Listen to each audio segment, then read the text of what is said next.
Hold on, I have to tape this camera down. I love how you can hear the sound of the Scotch tape in all my videos. Well, look, why was Nurkish right? Hold on.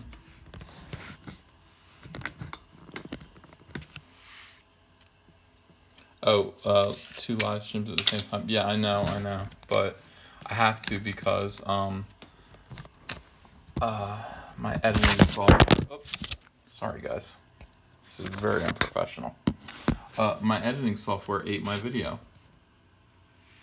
Stupid. Like, I made a whole video about convergence number 0, and the camera ate it. Disappeared. So I'm not, like, I mean, really, the title of this live stream, A Time for Optimism, is pure optimism, because I should be very angry right now, but I'm not. I'm feeling good. All right, let me settle down here. We're going to draw together. We're going to talk about Marvel Comics, and I'm going to tell you everything that I know. There's a lot of news today. Oh my gosh, yeah, everyone is doing. Why would I be angry? I'm angry because I lost my video. I did a big, huge video about convergence. That was convergence number 0. That was carefully edited and put together to include all these like original sketches that Dan Jurgens did for me to follow, like thumbnails, and I don't know how it happened. It disappeared, and I'm crushed. I'm absolutely crushed about it, because I also said on Twitter, I was just like, hey, it's coming, it's uploading, and it didn't upload. So I'm like, okay, this is the time, guys, when you breathe in and breathe out, and you just have to kind of go, all right, some things in life don't go right. And you just, what are you going to do? You're going to throw things around the room? What are you going to throw lamps?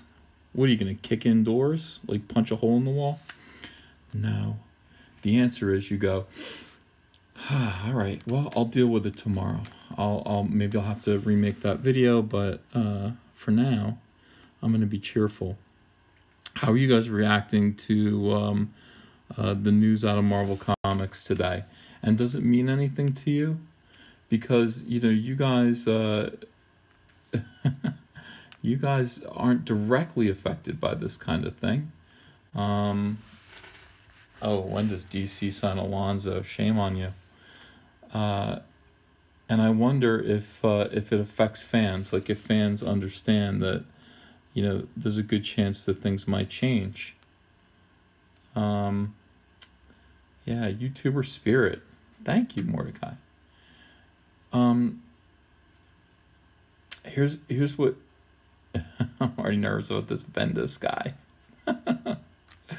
Bendis is going to do good work. I think you're going to see they're going to put him on some really exciting projects that are going to do very well, that are going to get people excited, and that's all he needs to do. He just needs to get people excited. So I'll tell you something. When I started in comics, I'm going to tell you all about it. It was 1994, 1995, 95? Okay, so no, it was the winter of 1994. And I had just gotten picked up to do inks for this Vampirella book at Harris Comics. And listen, I went to New York, and I knew I was going to use this opportunity to meet everyone that I could. I was going to immediately try to make contacts, make friends with pros, learn everything I could, keep my ears open. And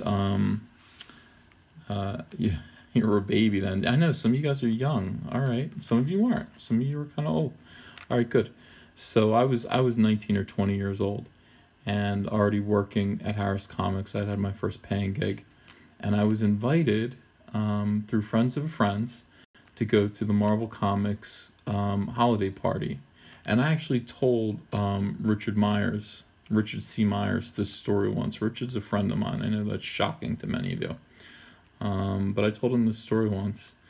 I said, I was there right at the end of the boom. I was there right. I saw the way things were, because I assume that all through the mid '80s and the early '90s, Marvel Comics was thriving in an industry that was artificially inflated.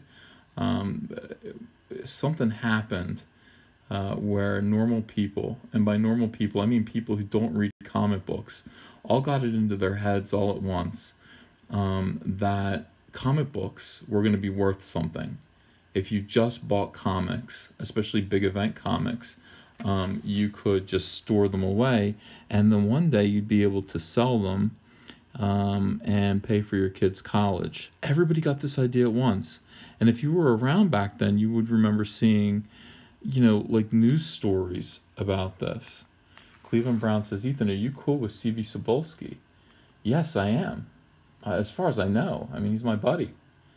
Does that mean you might draw for Marvel sometime in the future? In the future? I mean, no time, I'm at DC. Yeah, CB, we'll get to CB. I will tell you all about him. I want you guys to listen, settle in. This is story time, and you guys need to learn about what just happened today. So basically, all of this money came flooding in. People were buying multiple copies of books, not because they were reading them, but they were buying multiple copies of books in the hopes that if they stored them away and kept them in mint condition, someday they'd be worth something. And of course, this artificially inflated these numbers. People were selling 8-9 million copies of a single book, and this led to all kinds of hubris on the part of every comic book company, but especially Marvel. And they're making fun of me in Zach's chat right now. They're saying EVS is too kind to SJWs. What? All right. So there was a lot of hubris. Now, basically this went on. People were making so much money. I mean, ridiculous amounts of money. By the time I got into the industry at 1994, I was invited to go to a Marvel Comics holiday party, and I caught the very last one, guys. The very last one. And I'll tell you something. It was a black tie affair, and they rented out an enormous ballroom in a big, gigantic hotel. Big ballroom in Manhattan.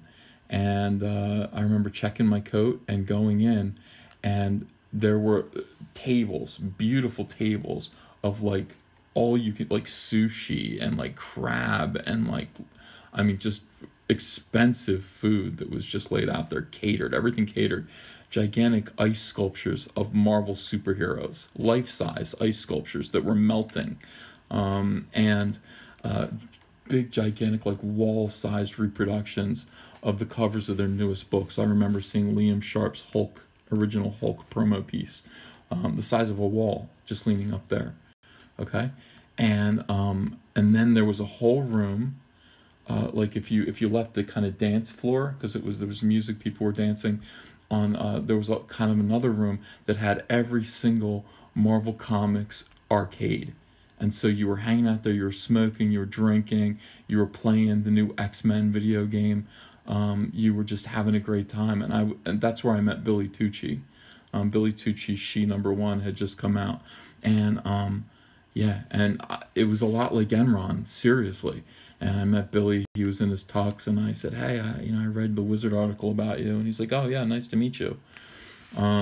So I was blown away by this party, blown away. And it was the last one that they ever had, because the comic book industry collapsed after that, and it began to sink, and people began to get very, very scared. Now, I began my ascent in comics while things were going down, which sucked for me, because I never sold 1 million copies of anything. I never made that kind of money. And by the way, those people who did spent it. I mean, they spent all their money. I remember just this ridiculous excess. Even when I started, even when I was going to conventions, I remember crazy excess. Conventions have really changed. They used to be big spectacles. They used to be big events. So, Todd McFarlane made a lot of money. He was smart. Todd McFarlane was more of a businessman than he was an artist. And yeah, that's exactly right. So, Anyway, at one point, basically what happened was Marvel Comics made a crazy move. There used to be many distributors. There used to be Diamond, but there was also Heroes, and then there was also a number of other little distributors. So your books could reach all kinds of different outlets, and everybody was distributed by everybody. Marvel Comics suddenly bought Heroes and decided they would only be distributed through Heroes, and this sent shockwaves through the industry, and basically things really, really began to decline. Now, around 1998, or more like 97, 98, I was getting ready to finish Cyberfrog and move on to DC Comics. And at this time, word coming out of Marvel Comics was grim. Okay, just the way they had run business, the way things were going, all kinds of rumors were flying. And if you were talking to people at Marvel, if you knew editorial, you were hearing very strange things. You were hearing things like, at Marvel Comics, if you are an editor whose office is by the window, okay, they still had the same office, the same big office that they had when they were wealthy and making money. If you have an office by a window, you may not turn on the lights. You may keep your window open. You're not going to waste electricity. In fact, they'd pull the light bulbs out from what I heard. The other thing is, you had to bring your own toilet paper to work. It was scary. Everybody was scared. Everybody was afraid for their jobs. Yeah, so suddenly Joe Quesada shows up, and Joe, and Joe Quesada really kind of began to turn things around. They gave the company to him, and he began to use his creative instincts to develop excitement in the fans again. And, you know, they offered me a job there, and I didn't take it, but I helped them create X23, if you remember that story. So I went to DC. But Joe really pulled things around, and what they did was they started selling their properties to Sony. And they start, you know, when the X-Men movie came out and the Spider-Man movie came out, things really, really began to change. Things began to change. I worked there for a little while, and let me tell you something. If you've listened to my other videos about Marvel Comics Days, I think I did a 4-part series about my time at Marvel. If you listen to them, you'll understand that the editorial staff was in survival mode still. I mean, during Joe Quesada's reign, they were still crazed. I mean, just crazy from, I think, the terror that they felt in the late 90s. So I don't blame them as much as I seem to, you know, in those videos. I'm still angry. I mean, it was stupid, and it was dishonest, the way they treated me. But they were able to eventually right the ship and do good and start doing good things. Now, one thing happened. Joe Quesada immediately killed any goodwill that there was between DC Comics and Marvel. He made some really lewd and disgusting comments. I think his partner at Marvel Comics, I can't remember even what his name is now. No, Bill Jemas. It just hit me. Him and Bill Jemas were a brand new kind of editorial staff over at Marvel, and they said some things that just made it impossible for a family company like DC Comics to ever do collaborative work with them again. And that has stayed true to this very day. So anyway, eventually, I think Joe really got Marvel Comics up and to a middling position again. They'll never be where they were in the early 90s. They'll never be where they were in the early 90s at all. But things were okay. Things were good. And they had good talent doing great things during this time period. Now, Wizard Magazine is a big part of this. What have Marvel and DC collaborated on? Oh, my friend, Seth, all during the 90s. There was Marvel versus DC, and then there was something... Oh, hey, thanks, Matt, for that super chat. All during the 90s, so there was Marvel versus DC, which was gigantic, even though it was terrible. And then there was something that was slightly better called Amalgam, which was... They were Marvel and DC character mashups, and they were really good. And there was a good sense of camaraderie. They thought they were saving the industry by working together, but we don't feel that way anymore. So it's never going to happen again. Anyway, Joe moved on, and right around this time, something terrible happened to this business. Something absolutely terrible. And that is that Wizard Magazine, the guide to comics, collapsed. And hang on a second. Let me see. Do I have any of those?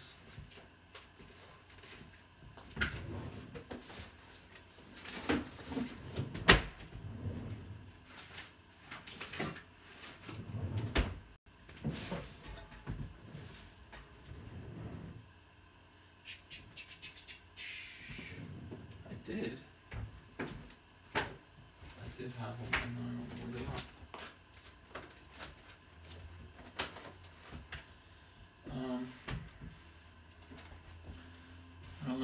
I know where they are. They're in this long house. All right, so here we go. Sorry, guys, I don't like doing that to you. All right, so here's Wizard Magazine, and who's telling me to go to hell? Dominic? All right, check this out. So this right here is the reason why things aren't so good right now, in my opinion.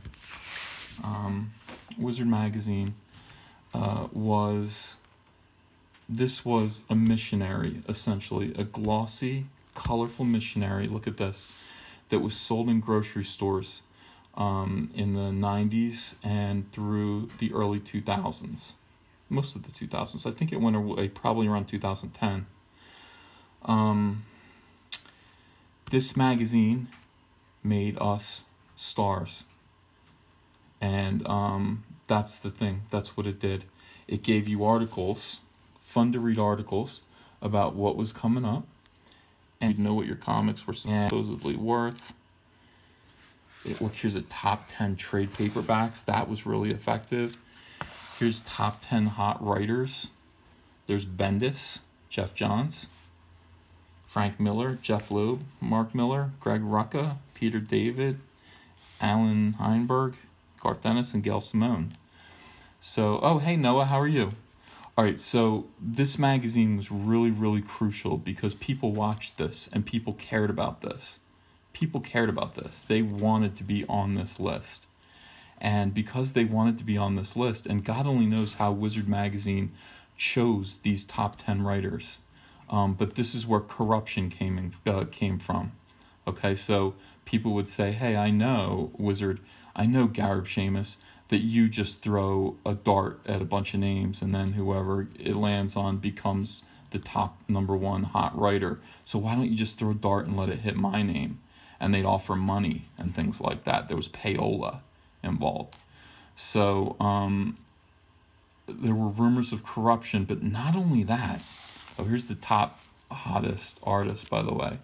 There's Jim Lee and Alex Ross. I mean, they're right on. I mean, this is correct. Michael Turner, John Cassaday, Brian Hitch, Dave Finch, Ethan Van Sciver, Ed McGuinness, Craig Land, and Amanda Connor. All right, so you wanted to be on this list. You wanted to be a hot artist. You wanted to be a hot writer. This made people angry. And not only that, there was a real sense, by the way, that #7 was #1 many, many times in this magazine.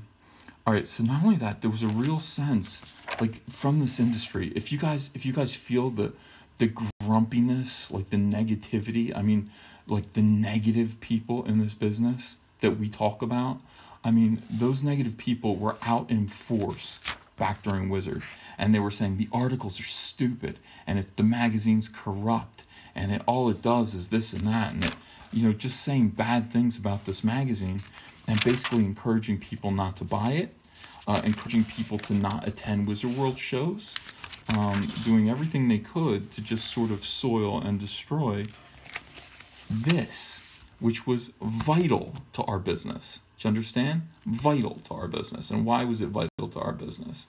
Why is it that when you go to conventions now, okay, why is it when you go to conventions, all you see are celebrities from TV and movies, and that seems to be all they're promoting, and that seems to be all anyone comes to see. And the reason is because Wizard Magazine is gone now, because we killed Wizard Magazine as an industry. We killed Wizard Magazine. We killed comic book collectors and speculators in the 90s through greed. We killed Wizard Magazine through jealousy and negativity. And now nobody knows who we are.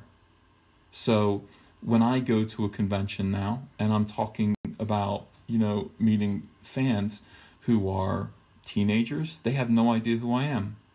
And the reason why they don't know who I am is because there's no magazine like this to tell them. We killed it. We killed it. We're no longer celebrities. All right. And that's the problem. Now, at the same time, the Axel Alonso regime took over Marvel Comics. And in my opinion, things haven't been so good at Marvel. That's my opinion. Now, do I care? I'm a DC guy. I love DC Comics. I'm happy to work there. I think things at DC have been great. I think things at DC have been better than ever, in fact. And I think the creative people are all tending to drift over to DC. I think that's been made clear. The ideas are good. We're true to our characters, and we respect the fans. And I think it shows. Now, it has been alleged that Marvel hasn't felt the same way. They haven't behaved in the same way. They haven't made smart choices. All right. So, let me tell you what this is. Basically, this magazine here employed an awful lot of people who absolutely, positively love comic books. They breathed and they ate and they just, their whole lives were comics. They were fans. And this is where C.B. Cebulski came from. All right? This is where he came from. This is where my editor, Mike Cotton, came from. I'm like, oh, look at that. I didn't even know that was in here. 110. Taking a little break here. Let's see what they had to say about Green Lantern Rebirth.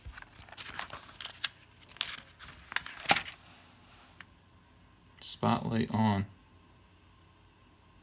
I don't see anything about Green Lantern Rebirth on page 110.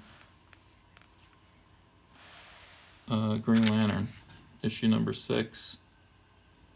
I don't know. Anyway, people who really love comics came from this magazine, and when this magazine broke apart, those people all found work elsewhere. And they all found work at DC or Marvel, most of them. I'm looking through the masthead here. I'm seeing if CB is on here. And my glasses aren't so good. But I knew these guys then, and they're terrific. And C.B. Cebulski went over to Marvel Comics, and he's been doing great work. He's a talent scout. He finds good people. And he is a genuinely kind, humble, good guy who loves Marvel Comics. And I think he was around right when, and he was working at Wizard Magazine, right when Marvel Comics was doing good. So, at this point, I gotta plug my phone in. At this point, I feel like there's all kinds of reason to be positive. There's all kinds of reason to be positive. I feel like we might get Bruce Banner back. What do you think of that? What do you think about getting Bruce Banner back? What do you think about getting Tony Stark back? Alright, so now Wildcard Productions says, do you think there's any way for Wizard or a modern day equivalent to come back? And that's a good question, because they're trying to bring this magazine back, but it's not going to work, because magazines I think this magazine wore out its welcome, unfortunately. I think when we killed it, I think we killed it for good. I think that what has taken its place is where we are right now, YouTube. And very few people realize that, because YouTube is a messenger for mostly young people. I didn't know this. My son kept telling me, kept saying, Dad, YouTube is where it's at, and I didn't believe him. But he was absolutely right, because we have guys like Comicstorian, and we have guys like Comics Explained. We have this awesome critic community that's working right now to kind of fight for comics, for Marvel Comics. And these YouTube celebrities, that's right, they are celebrities in and of themselves. These guys, I walked around with Benny, Comicstorian, and everybody knew his face, everybody knew his voice. So these guys, and I've said it before, and I'll say it again, these guys have tremendous power to be what Wizard Magazine used to be. And what they should be doing is they should be promoting comic book creators as much as they are the comic books themselves. Because young people should know these names, should know these faces, and should follow people that they like. Oh, that's what Wizard used to do. Yeah, bring back Banner. Bring him back. That's what I want. Yeah, and we do. And Gentleman 33, you are right. I do think that we need more pros to come to YouTube and set up channels so that you can get to know them a little bit better. I think that would be sensational. I like being one of the only ones, though. I like being the first. Everybody else can stay away for a while. I mean, listen, let me just focus on my beautiful baby face there. Listen, I just hit, I just cleared 6,000 subs, and that's pretty good. Everybody can come join me when I hit 10,000. What should be my benchmark for success? Yeah. Well, he's mine too. Okay, so my next interview is going to be Jason Fabok next week. I'm going to sit with Jason Fabok. Then we're going to do Tony Moore, the co-creator of Walking Dead. We're going to do a live commentary on Walking Dead #1. I don't think anybody's done that before. Wow, you look a lot better with facial hair. Yeah, that's what happens when you have a baby face. 50K, Hal Jordan says. That sounds good. So we'll do, 50,000. Once I get 50,000 subs, then everybody else can do it too. Yeah, we have a lot of people who want to come on. The believe it or not, I mean, the Dan Slott interview was a big success. It was a big success. People want more of it. Get Walt Simon. I can get Walt Simonson easily. That would be great too. I would love to talk to him. Yeah. I wish I could have met, or at least have gotten Bill Bixby's autograph. I hear you, March Hare. I know. Yeah.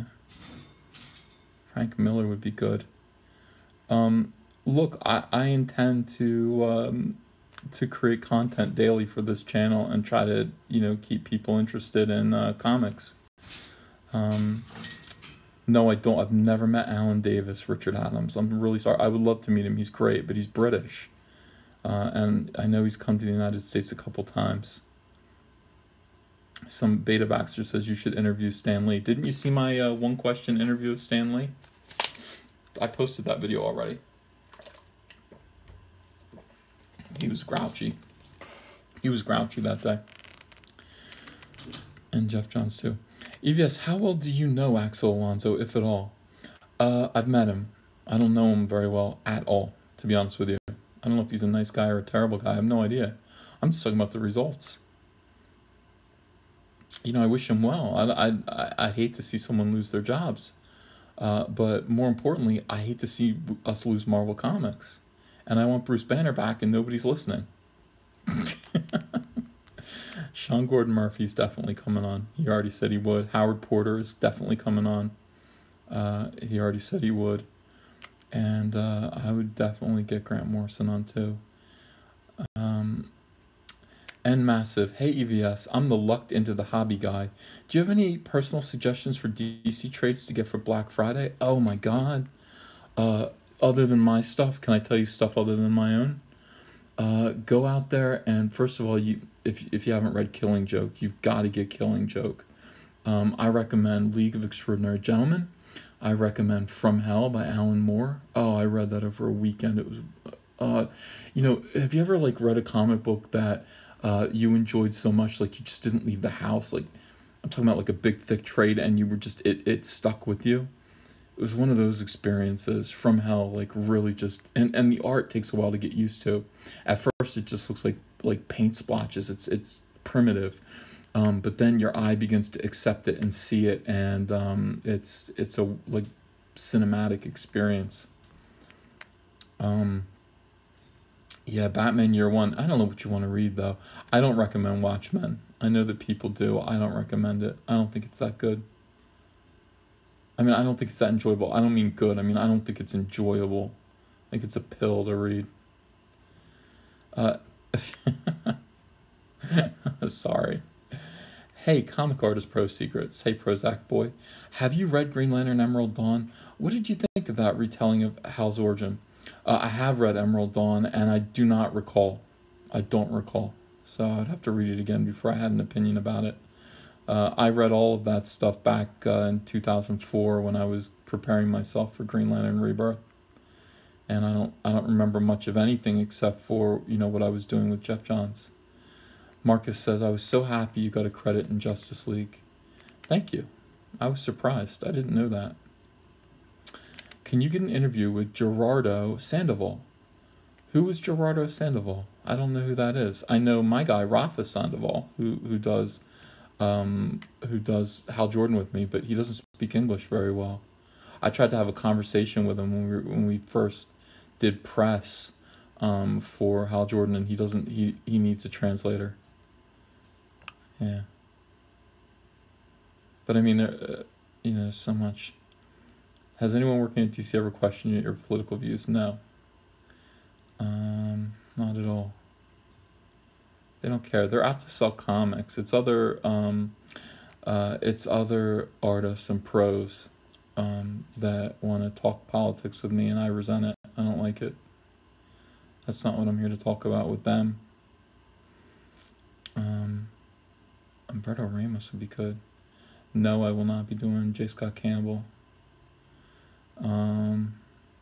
Thoughts on Ed Brubaker? I don't have any thoughts about him. Can I get Alex Ross on? See, that'll be big. I think, guys, if we build this channel up a little bit, if I'm at 50,000 subs at some point, and I mean, other big name artists and writers have joined me for these Pleasant, and I think they're really good. The thing about these interviews is they're fun, but they're also flattering. I'm not going to nail anyone to the wall. I'm out to make everyone look good. Like, if you come on my show and you're an artist or a writer, I'm out to make you look good to the fans. I'm not going to do anything to hurt you. So I think once that reputation gets out, somebody like Alex Ross might do it. Might do it. Dave Finch is a definite yes. Definitely. Which big name comic book pros are you friends with? I don't know. What are some big name comic book pros? They're all just people to me. How about Jeff Johns? Does it get bigger than that? He's my friend. Do more like the Billy Tucci vid. All right, so tomorrow is a convention in New Jersey, and Garth Ennis is there, and a couple other people. Keith Giffen is there, and maybe I'll, maybe I will be able to get a sit-down interview with one of them. I mean, it's a convention and people are working, so if it's possible, I'll sit and try to shoot another sit down, like live, kind of not live taped, but in person commentary of someone's books, because I really enjoyed that with Billy, just having the comic book open. It's much more difficult to do it the way we did it with Dan Slott, because you have to hold the camera or hold the comic book up to the camera, and it's just awkward. But when you're in person, it's pretty nice. It's pretty nice. Oh, good. You're meeting Jeff Johns at a Doomsday Clock release? Nice. He's a good guy. You'll have fun meeting him. I like Doug Monkey a lot. I like his artwork. I like him as a person. He's a big guy. He's like lifts weights. Yeah. Ethan, do you go to San Diego Comic-Con? I'm going there next year, says Thiluarzu Wazaru. No. I never go. Do a Jeff Johns interview for 50K subscriber video. Wow. Yeah. You work with Gail Simone. How was she? Was she good to work with? Once she was really good to work with, and once she was terrible to work with, and once we didn't even finish the project that we were working on. So it's kind of like, he like lifts weights. No, I mean he's a power lifter. He's a big guy. Like, everybody kind of lifts weights, but when somebody like lifts weights and it actually, some people take to it better than others, don't they? My friend at work, this is Jordan Franco, he says, my friend at work doesn't think Green Lantern would beat Superman. Well, the key question there is would. And no, he wouldn't, because they're super friends. But could he? Yeah, of course he could. He could do anything he wants. You have to understand that ring is limitless. He would have to really want to do it. So whatever, what if Carol was in danger? Could Spider-Man beat Green Lantern? No chance. No chance. Yeah, Francis is a really good personality. Francis Manipool is a really good on-air personality. He's really good, and it would be nice to have him on, but these guys are far away. They're Canadians. EVS, are there any colleagues' art styles you envy? Yes, Gary Frank, who I think is the best artist working today. And another really good guy. He would come on the show if I could get him. Like, if I could get near him somehow, he would do it. Greg Capullo would be cool. I've never even thought about asking him.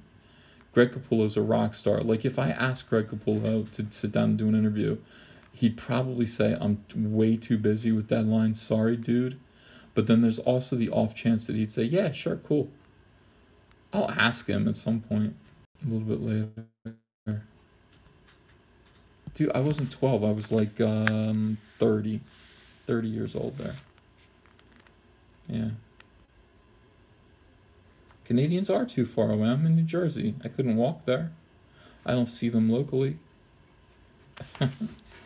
No, I've never worked with Scott Snyder, and I mean to. I hope I do. He is a friend. Scott Snyder and Charles Soule and I, we went to a casino in Baltimore one night, and it was really fun.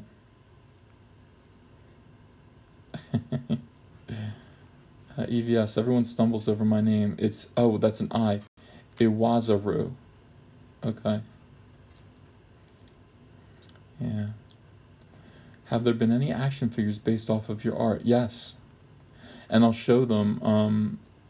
I actually showed the shark. Anyway, I'm going to do a commentary track for Superman Batman number 30, which was the last issue I did on that title, and the action figures that were based off of that run. Yeah. Thank you, Flashfire. Any possibility you will get Francis Manipool on? There is a possibility. I am friendly with Francis, although we are not close friends. I will ask him, and I think if he had time, he would do it, especially at a convention. Hello.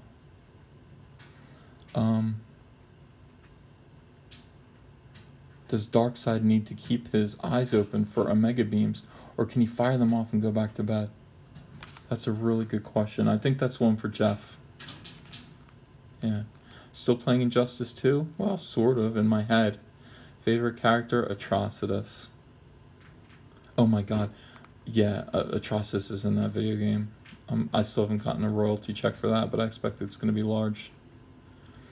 Last time any chance to talk to Phil Jimenez, says FODXP hates Google. Last time I talked to Phil Jimenez was a long time ago. Like, he used to say really nice things to and about me, but I said I really like Wonder Woman and I have ideas about Wonder Woman, and I said I really like the way she used to be, and he got mad at me. Like I said, I like Golden Age Wonder Woman. He said, what, when she was beating up Japanese people? I said, no, I meant when they were tying her up and spanking her, and he didn't like that either. So I don't know, we had a fight over Wonder Woman, but not when she was beating up Japanese people. I didn't like that at all, but the spankings were good. What is Jimenez doing right now? Probably sleeping. Yeah. Yeah, everyone has different ideas about Wonder Woman, and she was really confusing 10 years ago. Any motivational art tips? Ghosty asks. Yeah. I want you, every time you sit down at the table to draw, I want you to think, this is my ultimate drawing. This is going to be the greatest thing I've ever done, and this is going to be the thing that convinces people that I am Norman Rockwell reincarnated. Every time. When will we get Firestorm commentary? That Rise Again, that's a great question. I'm going to see Gail Simone tomorrow. And if we get along, which we're not getting along right now, we're not getting along. I actually have her blocked on Twitter. But I'm going to see her tomorrow, and we'll see what happens there. And yeah, we'll see what happens. But I mean, I'll talk to her about it because I want to gauge her attitude. If her attitude is good and we get along, then I'll do a very nice Firestorm commentary. If her attitude is not nice, I'm going to do an honest Firestorm commentary. And that will be more entertaining.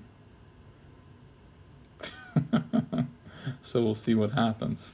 Honest. Not nice. Honest. How can people not get along with me? Richard Adams says. I think that Gail felt like, first of all, here's the thing. I'm an alpha dog when it comes to projects. I really want to have a say. And there have been times where DC specifically appoints me. They give me a job, and I will hire someone else. I will get to choose who I'm collaborating with. And in instances such as that, it's confusing for the writer because the writer is thinking, well, I'm the writer. And it's like, well, yes, you are, but I pitched this idea to them, and it's my idea, and you have to go along with what my idea was. You understand? So, Roxanne says, you're such a beta. In other ways, I'm a beta. Yeah. But when it comes to what I do, I'm an alpha. Believe it. You gotta believe it. I didn't get this far being a beta. All right? So, we can butt heads. And I think that may have been what happened. Yeah. Are there any animated movies based on my work? No. I hope not. Yeah. If it's your idea, do you get a plot or co-writer credit? Oh, yes, I do. I got both. Like, if you look at Firestorm, you'll see that my name is listed first, even though I did the absolute least. Oh, we'll get into it. We will get into it. Maybe I will do Firestorm commentaries. You know, it's just, like, looking back, all right, like, looking back, was Firestorm the worst thing I ever did in my career? I mean, other than Cyberfrog? I think so.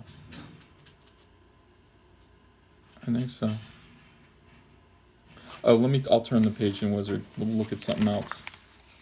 You're absolutely right. No, that's not good. How about this Ed McGuinness Wonder Woman toy? Yeah.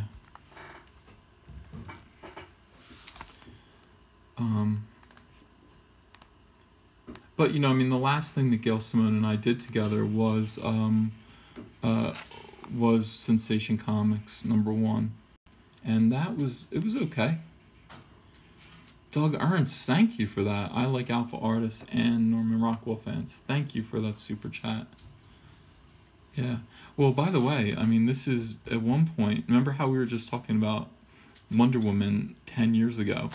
Um, for real, there was a lot of confusion about what Wonder Woman should be like because um, I remember talking to, I'm not going to tell you which editor this is. Luckily, he's no longer at DC. But he said to me, he said, the thing about Wonder Woman is I don't want to like bang her. It's like, I don't know what it is. She's not sexy. And I was like, I think she's sexy. And he's like, how? Why? She's not. And I went, weird. Like, and if you look at this, I mean, this is like Xena, Warrior Princess Wonder Woman. And yeah, it's like now, I mean, they really figured out, they distilled what Wonder Woman is. They took the best parts of her origins. The only thing that I'm missing from Wonder Woman, frankly, is Kangas. I think the Kangas need to come back. Do you guys understand what that is? On Wonder Woman's Island, we're talking about the 1940s. On Wonder Woman's Island, they didn't ride horses. They rode kangaroos, like giant kangaroos called Kangas. And, DC, it's one of those things that DC's embarrassed about now. It's kind of like the invisible jet. It's been retconned out. And I always said one of the things that I wanted to do on Impulse was I wanted a circus to come to town. And this would be the Impulse Wonder Woman crossover. Okay, yeah, they were called Kangas. That's right. And they were giant kangaroos that you could ride on like a horse. And if you look up Wonder Woman and Kangas, and you'll see, I'm sure, you'll see Amazons riding Kangas. So I wanted to do a thing where Wonder Woman comes to Impulse's town because the circus is in town. And they've enslaved the last Kanga. The last living Kanga is a circus act. And Wonder Woman fights to free the Kanga with Impulse. And then I don't know, I thought it would be a kind of a good story. As an animal rights activist, oh, you guys. The people watching this later aren't seeing the chat, and people are saying we'd like to watch Amazons ride bouncy Kangas for lewd reasons. I didn't even think of that. I'm going to look it up right now and just see. By the way, I have 2 videos right now on my YouTube channel that are doing really well, and one of them is, of course, the SJWs threaten me with violence video. That video right now, and usually my videos will get 1,000 views, like 1,000 and change. Sometimes I'm looking. Dan Slap did 5.8 thousand. Hal Jordan Rebirth Commentary did 1,000 views. So that's like standard is 1,000 and change. Wow. Just since I looked last, 4,000 new views on comic artist SJWs threaten me with violence and vandalize the business of my host. 54,756 views. That's big. That is big. People like it. People like hearing about SJWs. And I'll tell you something, if I was exploitative, I would just do nothing but anti-SJW videos, but that's not what I want to do. Yeah, those are really, I mean, it's pretty big. For my channel, which is, currently I've only got 6,000 and change fans, subscribers. Having a video hit, 54,000 views is impressive. It means it's getting around. It means it's being picked up on some news sites and it's being shared. So amazing, absolutely amazing. I owe it all to you guys. DNC is a big help. You're right. You're right. He promotes my channel, and it's great. Better Inker, Brian Boland or Terry Austin. It's got to be Boland. It's got to be Boland. Yeah.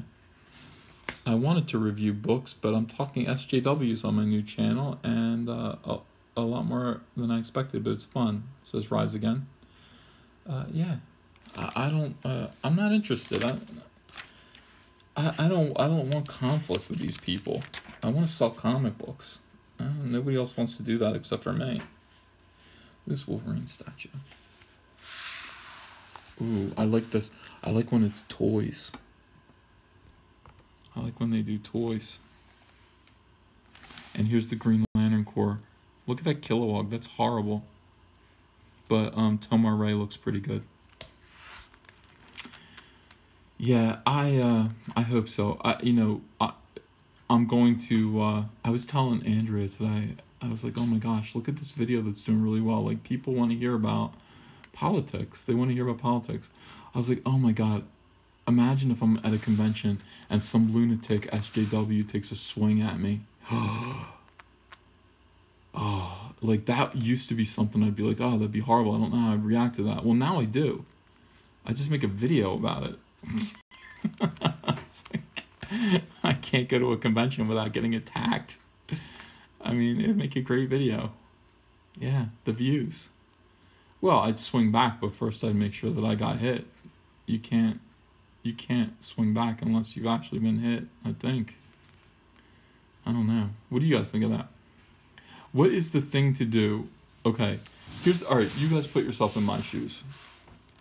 Because everyone knows me, and I don't know anyone. Okay, so imagine being famous inside of a little community where people all know your face, and they know you, but you don't know them. So you put yourself at their mercy when you go to a convention. You're basically sitting behind a table, you're walking around, you're saying hi to strangers who are your fans and who you're kind of trusting. It's like you have to trust them that they're not psychotic. What if they are? So what would happen if someone... What would your response be if... Ooh, like not even like swung at you. Swing the chair you're sitting on at them. Yeah, I don't know. Fight dirty. Don't punch an SJW because they're masters of playing victim. Yeah. I think about it though. I guess I would have to defend myself, but it feels weird because I'm like, I don't know. Yeah, it's like I think I just try to get away. I think I don't know. See, there's the comic book news media. It's like all this stuff to consider. What if I hit somebody? Would I lose my job? I mean, I don't know. Sing to them. That's a great idea, Ramo. Sing to them. Yeah. Yeah. CBR is the worst? I don't know if CBR is the worst. Yeah, I don't know. It's a weird thing. It's a weird situation. But in any case, I'm feeling better about the idea that somebody could actually attack me. It's quite possible. But if it did happen, at least it'd probably have a good result. Like me getting attacked would probably put an end to a lot of trouble, I think, because it would be like, guys, look, it's real. It could go this far. I mean, just the door being broken was like, guys, this is the real world now. It's the real world. You can't just go around doing and saying whatever you want. You're riling up crazy people. Somebody wrote an article. They were like, yeah, SJWs, they don't break windows. That's not what they do. They try to... Listen, I was in Washington, D.C. on January 20th. Yes, they do break windows. And bank machines. I was there. I saw it. It's ridiculous. Trying to take out some money to pay my cabbie. And Antifa went around smashing all the ATMs. So the cabbie had to keep driving me in search of an ATM that Antifa hadn't broken. That's kind of what they do. Yeah. So, I mean, look, this didn't, well, I saw it and I thought, well, like, I have a feeling about this. I don't know. Do a dance battle. That's a great idea. Yeah. I need to learn to dance. I do, like, electric boogaloo. Pop and lock. Hey, dance battle for ownership of these streets. We're having a dance fight for this basketball court, and if I win, this basketball court belongs to me and my friends. Electric Boogaloo. And then we lay down the cardboard and we start breakdancing. Yeah.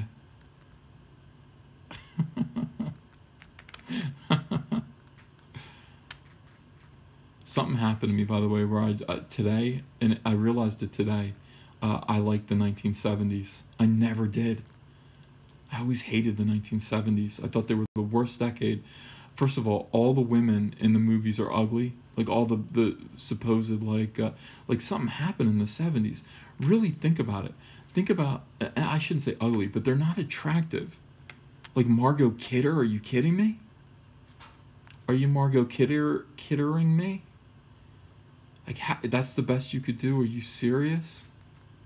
Stop it. I mean, even like, I hate to say it, but Karen Allen, another one. And Carrie Fisher's okay, but she's not that great. And then you look at like Saturday Night Fever and look at the women in that movie. Like all the women in that movie should be hot, and they aren't. I mean, Charlie's Angels aren't that hot. Like why? What happened? No, Farrah Fawcett is supposed to be hot, but she isn't. She's okay. Linda Carter is the exception. Thank you. Linda Carter is the exception. That's right. But that's it. That's it. And then, not only that, but everything is brown and orange. Like, I don't understand why everyone thought brown and orange was cool. Like, orange shag carpeting. Like, the colors of excrement. Like, like brown and yellow and, like, orange. Like, and like, pea green. That's what it was in the 70s. And, yeah, it's poo-poo. Everything looks like poop. And then disco music. I don't know what's going on. I didn't get it. And New York City, like, if you look at movies with New York City, it's like a hellhole.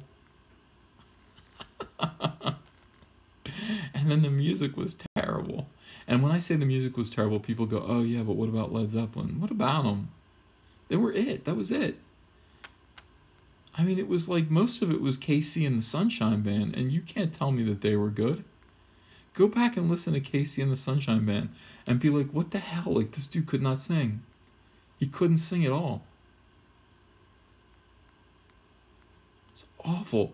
It's either that or it's like mopey like guitar ballads. I've been to paradise, but I've never been to me. Well, it was a casual decade, Ellie, you're right. I don't get it. Like, the 70s, everything sucked. And then you look at, like TV. Like, what was on TV? First of all, here's how you know the 70s sucked. The 1960s had Rod Serling's The Twilight Zone, right? And what was Rod Serling doing in the 1970s?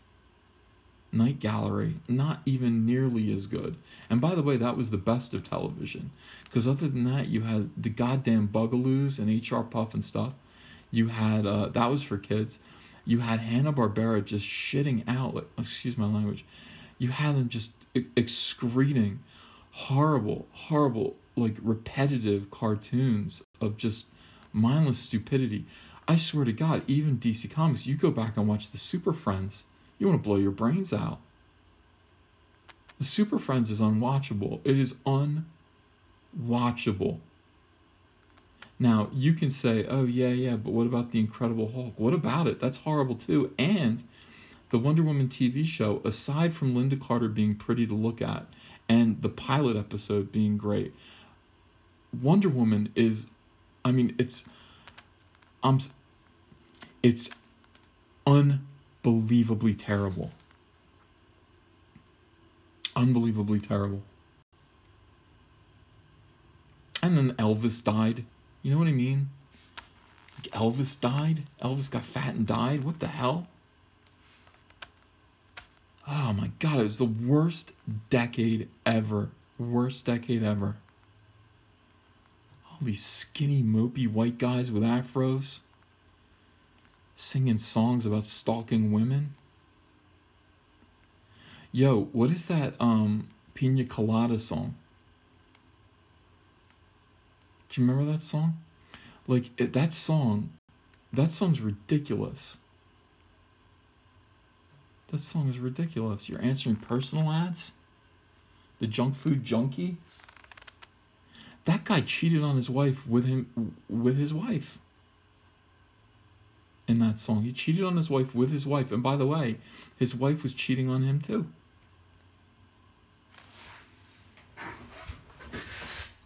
All right, so you had Evel Knievel.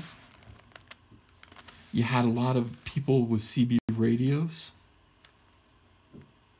CB radios. Yeah.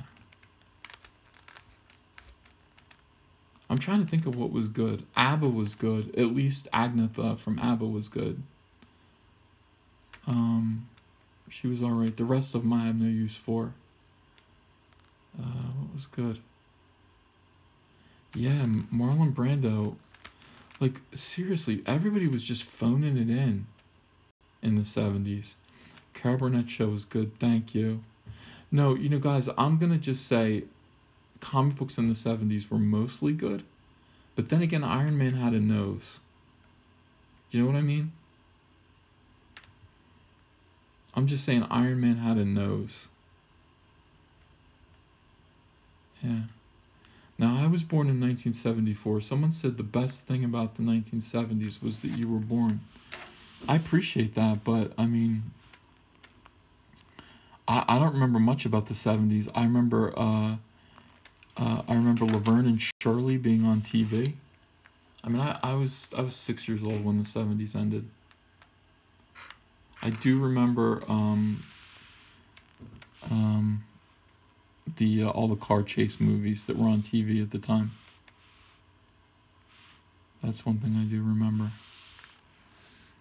Happy Days was not good. What do you mean? Yeah.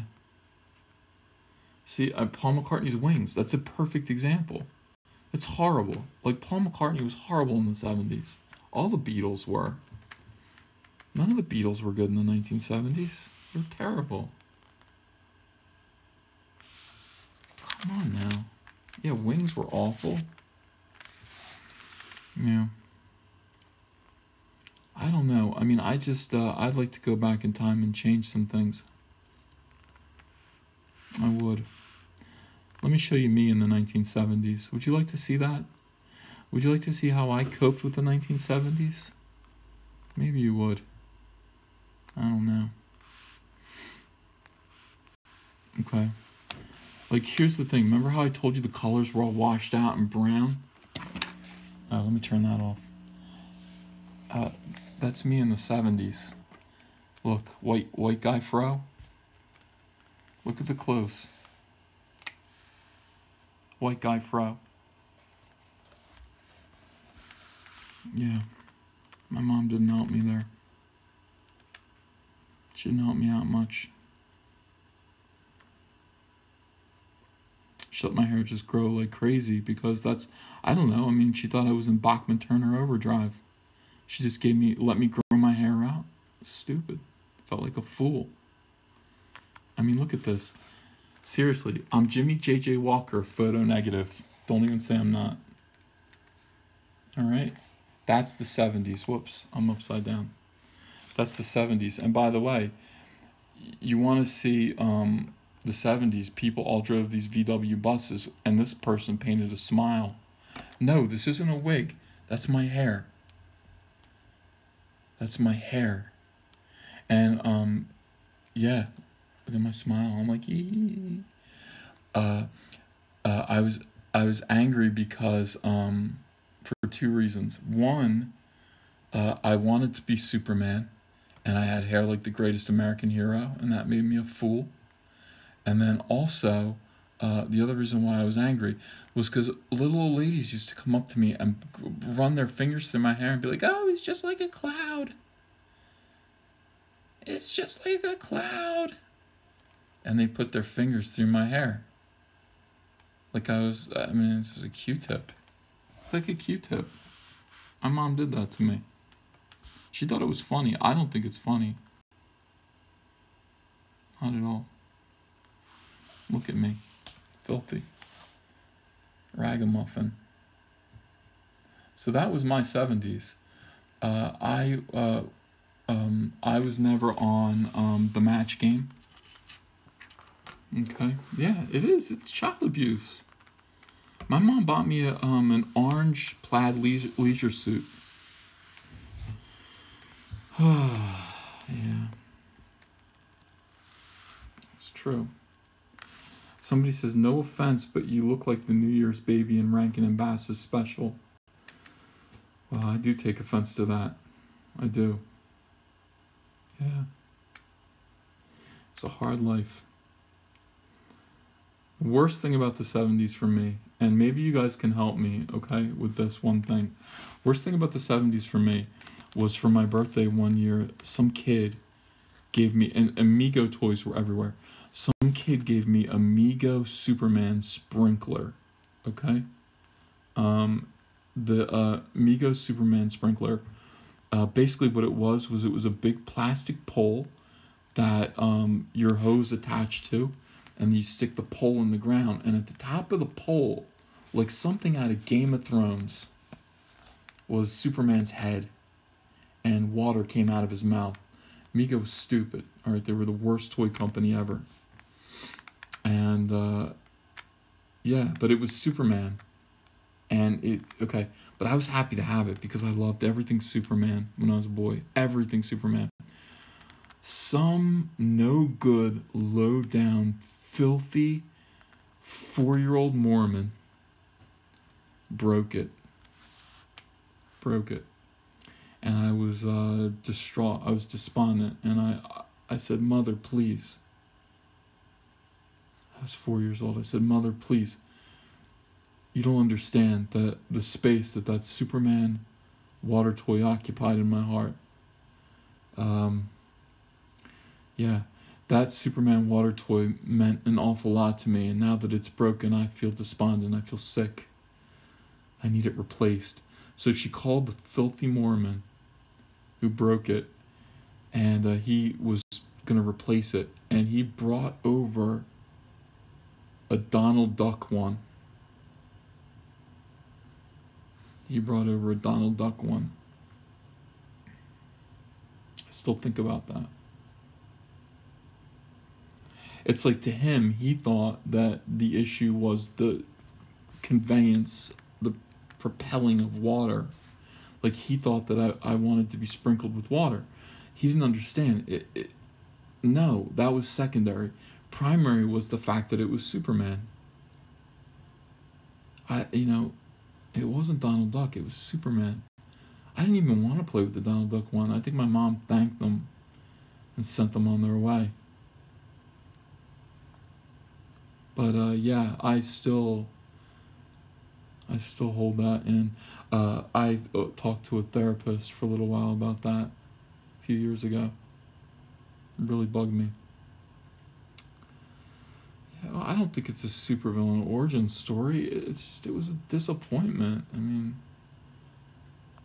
all I wanted was Superman stuff. I remember my dad painted Donny Osmond's house in the 70s. And my dad was a painter, and I was crawling around Donny Osmond's house, and it smelled like paint fumes.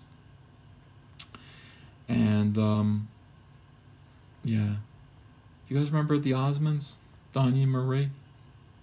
Yeah, she was. Well, this was Donny Osmond.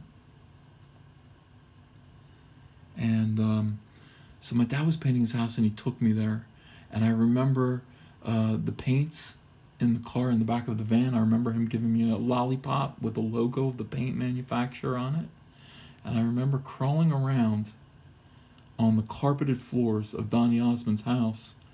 And then one of the older Osmond boys was there. And he said to me, he said, hey, here's $1. He said, here's $1. He said, go buy a treat. And I said, okay. So I took that $1, and instead of buying a Twinkie, with Twinkie the Kid on the wrapper. I bought a 3-pack of Superman comics. I thought it was a 3-pack. Yeah, $1 was a lot back then. Yeah. It was a lot for a 4-year-old. Yeah. Thank you guys for listening.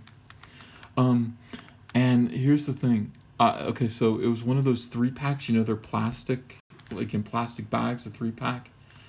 And so it was a Superman comic on one side, and it was some kind of Justice League comic on the other side, because it had Wonder Woman on it, and I thought that was weird. Why was Superman and Wonder Woman together? It didn't make sense to my brain. And then you didn't know what the comic in the middle was. Do you know what the comic in the middle was? It was Winnie the Pooh. It was a Winnie the Pooh comic book. Yeah. So, yeah, a Winnie the Pooh comic book, not what I wanted, and I read it, and it really affected me, because there was a scene where Piglet was running at Pooh, and then Pooh ducked Piglet, and Piglet ran into the wall and was smashed flat. Yeah. No, I didn't beat up that filthy Mormon kid, but I will tell you that that Mormon kid said the N-word to me. He said, yeah, those people over there, they're a bunch of N-words. I don't even say that N-word, not even like in that context. That word's filthy. I said, what? So it was a new word to me. And I said it to my mom. I was 4. I said, hey, Mom, N-word. And she washed my mouth out with soap, like a Christmas Story. Never said it again. Yeah.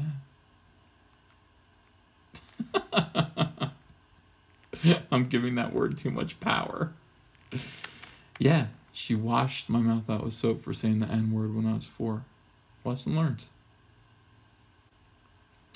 And also, he told me that there were hippies that hung out over in the park on the other side of the apartment complex that we lived in. Hippies. Don't go over there. Hippies are out there. That stuck with me too. Never liked hippies. Yeah. So anyway, guys, there's reason to be optimistic. That's the title of this chat.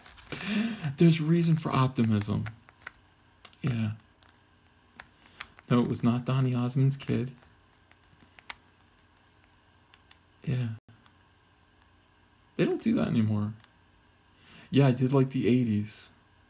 Here's what I remember about the 80s. I remember watching TV during the presidential election of 1980. And the Ayatollah, I think, came on the TV. I said, who's that? My dad said, a very bad man. I said, whoa. And he said, we hope this guy wins. And he was talking about Jimmy Carter. My dad was disappointed.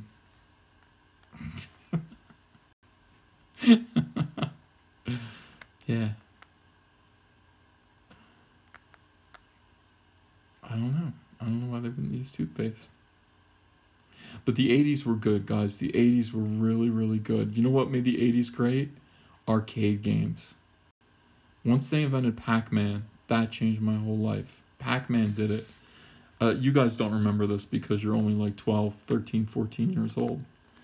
You know, you were born in this millennium, but in the 1980s, they invented like video games, and they cost $0.25, and they were set up in the lobbies of most like kind of supermarkets.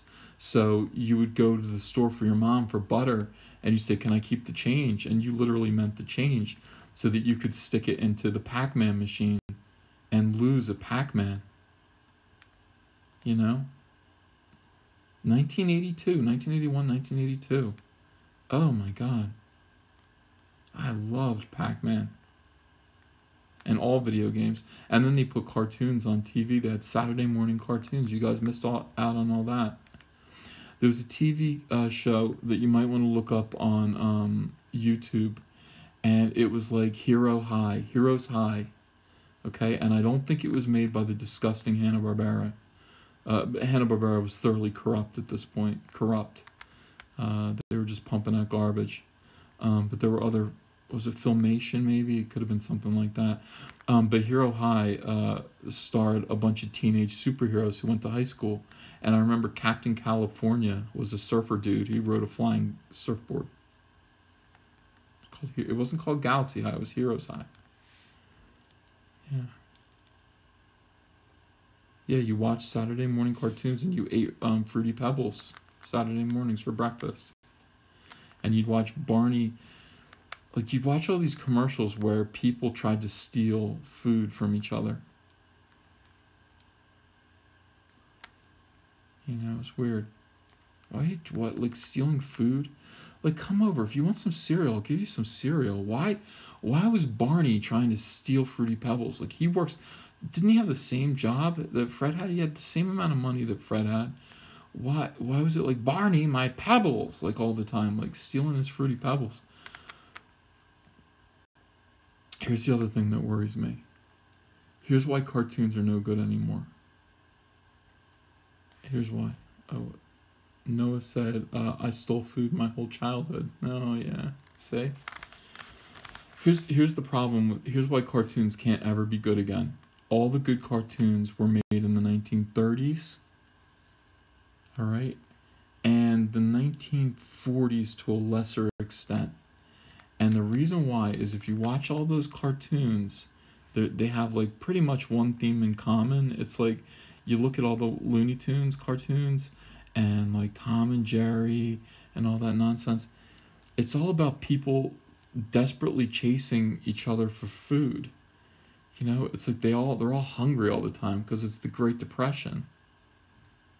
And people don't want anything anymore. You don't want anything. There's no reason. There's nothing funny. There's nothing funny about having everything.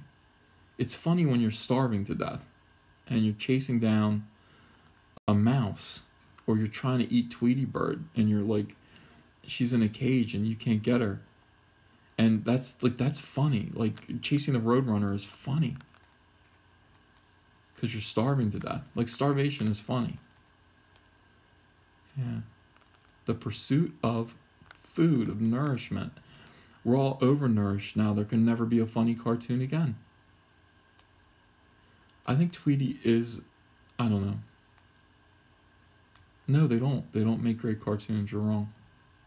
They make stupid cartoons that rot your brain. Yeah, I love Bugs Bunny. But everybody was trying to eat him. Suffering is a great source of comedy. That's right. Of course. Not anymore, though. I don't know. I think when everybody's in pain, suffering is funny. But when most people are not suffering, but someone is, then it's not funny. So in the Great Depression, when we're all equally suffering and we're basically licking the inside of garbage cans for nutrition, like you watch somebody get hit on the head with a frying pan, it's funny.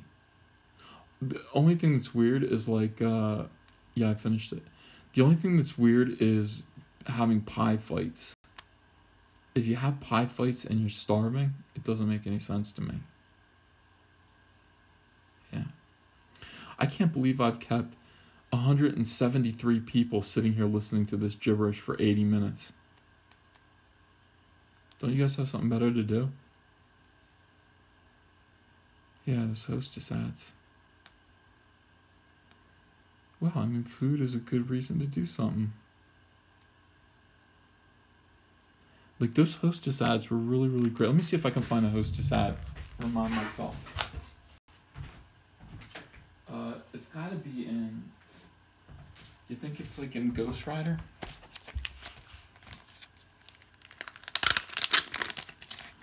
Dun, dun, dun, dun. Look at this. Like, I mean, this is a beautiful comic book. Look at that. People are like, oh, well, you know, I'll give you... People want to give me comic books as gifts, and I reject them. I'm like, they're not good enough for my collection. I don't understand why I'm collecting comics. I just don't... they have to be in perfect condition. All right, here we go. Here is Carl Manverse. And he is... let's see. Captain Marvel in The Big Bang. What's that creep up to now? Calling Carl Manvers, this is Spaceship 49. We've intercepted a message from Nitro headquarters. Oh, see, that's wrong. That's wrong. This is bad layout here. What's that creep up to now? This message reveals a plot for a big blow-up, the biggest yet. Must be an attack on Fort Knox. Nope, that's not it. Either way, I'll have to set a trap. Meanwhile, that's a villain. That's a villain right there. Ha, I'll blow myself a hole in the middle of the ocean so big it'll flood the world. What? Man, that is not science right there. That is not science. Listen to this again.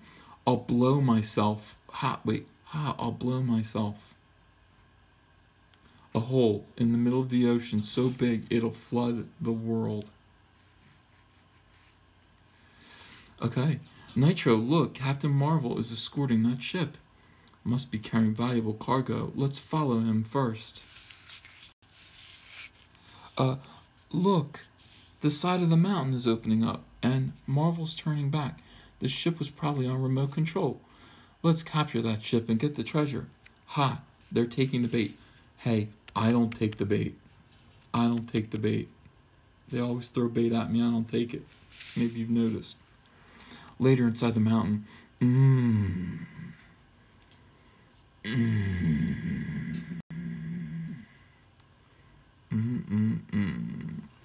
we've got enough Hostess Twinkies to last a month. Seriously, that's a month's supply.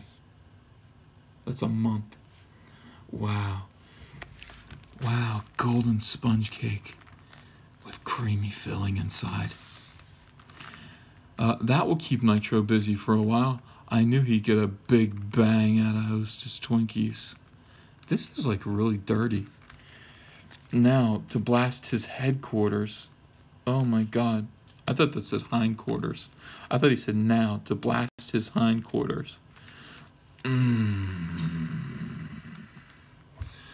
Chomp, chomp, chomp. Twinkies, you get a big delight in every bite of Hostess Twinkies.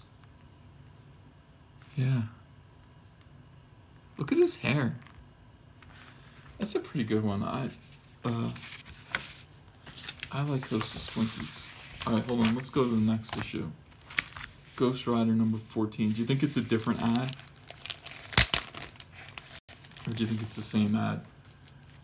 There were a lot of them, so it could have been. By the way, if anyone said to me, whatever you're doing, you can do Green Lantern or you can do Hostess Twinkie ads or fruit pie ads for the back of comics, I would be like, screw what I'm doing. Sorry, Jeff Johns. I'm doing the Hostess fruit pie ads. I remember this. Look, 3 free baseball cards on each specially marked box of Hostess cakes. This was, okay, I remember this. They had this when I was a kid. And like, you had to cut them out. Look, that's not a baseball card. It's just printed. You have to cut. It's not a baseball card. And by the way, there's nothing on the other side. There's no stats. It's a stupid picture. Oh my god, Ghost Rider's so great. Look at his teeth there. He's like, he just put his dentures in. Oh my god, look how great. Oh my god. What? Get reference for a skull? Who, me? I got a deadline. How many of you would wear t-shirts like these? You got Felix the Cat. Okay. You got a t-shirt that says I'm hers because she has good taste. This one says I'm his because because he deserves the best. I want this one that says going my way. Sorry. This isn't gonna work. I can't upload this later as a video. This isn't gonna work. People are gonna be like, what's he talking about? Like, I think that was the Hostess ad. Oh my god. Hey, Ethan, we need you to relaunch an old villain from the Bronze Age. Can you do it? Hey, that's my specialty. Oh, shit. Something's not easy. Alright, this is Ghost Rider number 15. It's in mint condition, as you can see. Look at him jumping. He's not gonna get him, like, he's not gonna get him. Somebody said, Ethan, just cut out your reading of the host. No, I'll keep it all in there. Alright, hold on. When I say I can't upload it, it's not because it's dirty, it's because, like, nobody will understand what I'm doing. Whoa. Seriously, is that what you think Narkish looks like in real life? Like, he wants you to think he looks like this.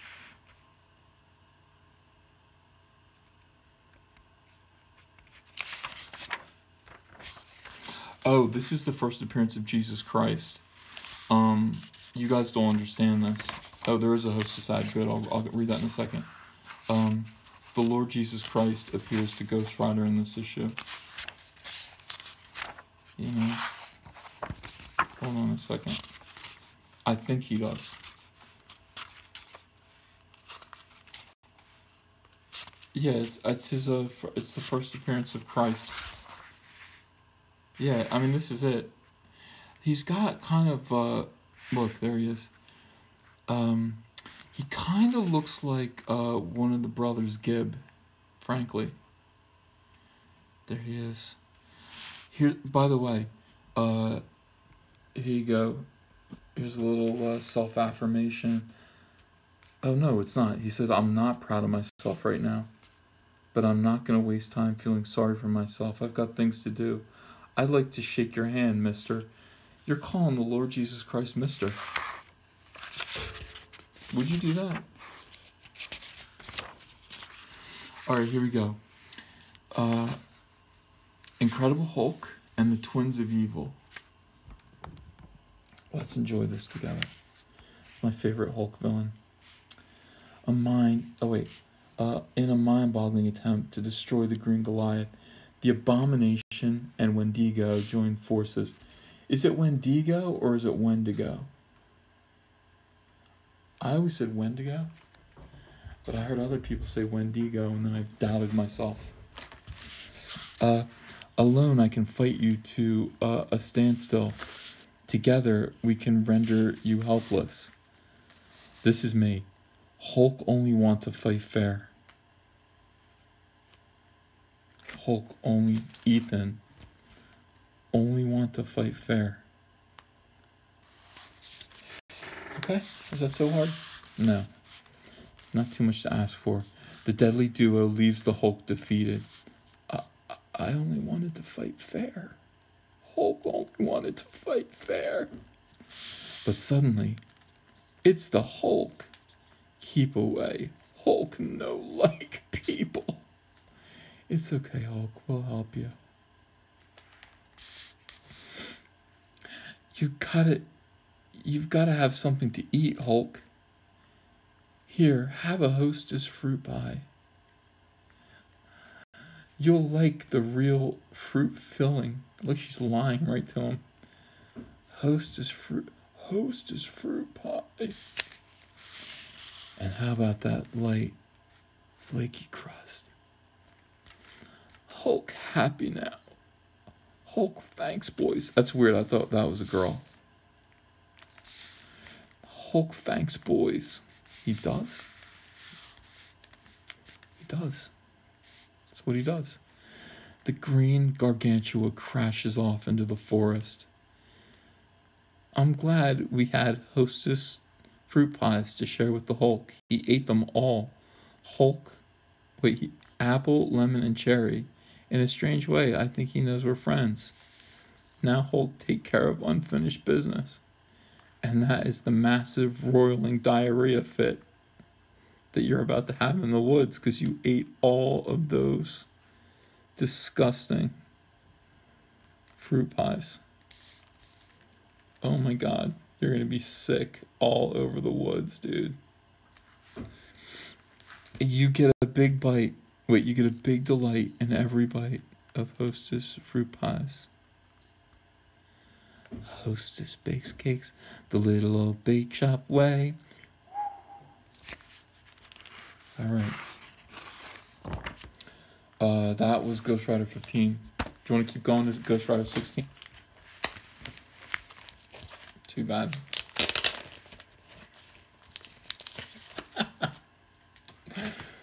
Hulk Smash Toilet Bowl. This is Ghost Rider number 16. As you can see, it is in mint condition. It's back when comic books used to cost 25 cents. Yeah. Yeah. Listen, in the gripping tradition of Jaws. Yeah. I don't know what to say. I would buy this comic book just based on the cover. You know, this is really, really good stuff. Like, I love sharks. I love Ghost Rider. I love fire that doesn't go out underwater.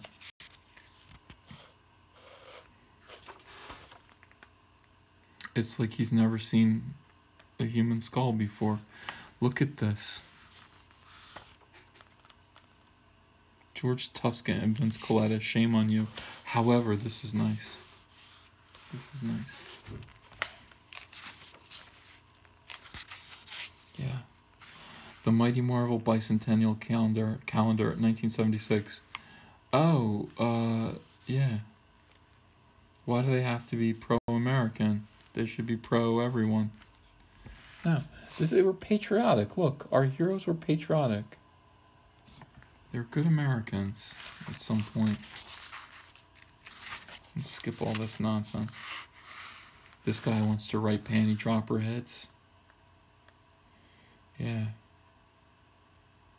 He wants to write, like, here's the thing. If a picture paints 1,000 words, then why can't I paint you? Let's ask, okay. If a picture paints 1,000 words, then why can't I paint you?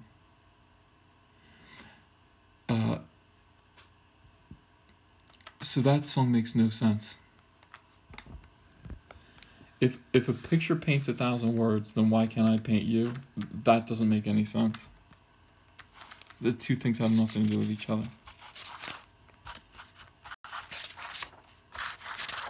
There better be a host. Ooh. There better be a hostess ad in here. I'm gonna be upset. Oh, there is. All right, this is the last one, guys. All right. Oh my God. And it's a Spider-Man one. I want to get Dan Slott in here to do Spider-Man commentary for this. Do you guys think that's a good idea? I think it would be good. Yeah.